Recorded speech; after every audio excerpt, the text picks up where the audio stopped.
यो माता पार्वती सा करब हम रजिया सब गोटा करबे जी मैया सा यो माता पार्वती सा करब हम रजिया। एक बार दोनों हाथ उठा दो। एक मिनट, जब तक सब लोग ताली नहीं बजेगा हमारा म्यूजिशियन नहीं बजाए। आप गावा के लगा लिया किया यहाँ के म्यूजिशियन नहीं बजे थे तो हम जनता पार्टी काफी छे। अच्छा गा लिया, उनके ताली पर हम क्या बोले गा लिया। देखियो माता पार्वती सा करब हम रजिया आहा के दुआरिया माता पार्वती सा। देखो क्या गोला लगा दूंगा 1 2 3 4 5 सब गोटा बजे हमर महिला पार्टी सब कनी दिन हाथ काहे ताली लगा दी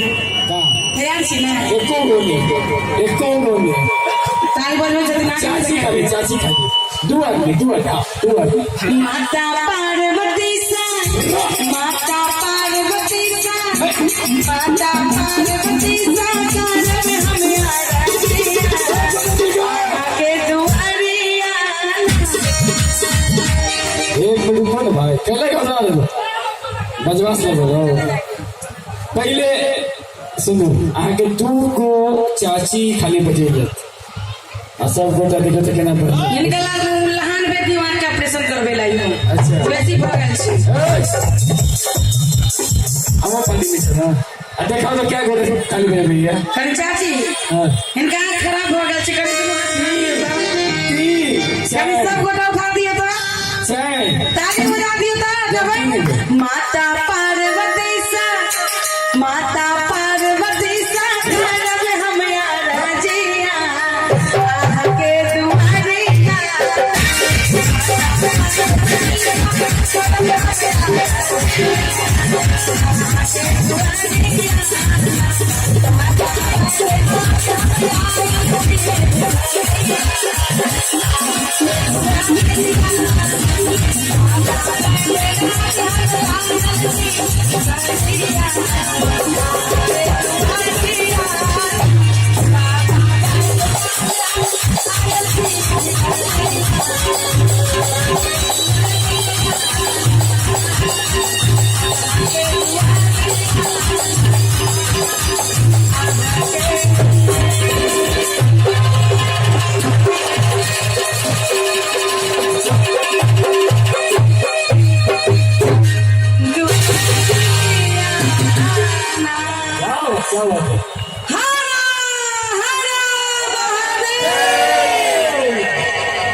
एक हम अपना तरफ से गावा चाहे छी एकदम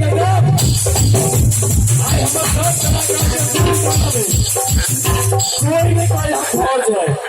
और कार्यक्रम में कह छथिन बंद करू ना आई पता नहीं कौन सी खान का बाबा के बुद्धि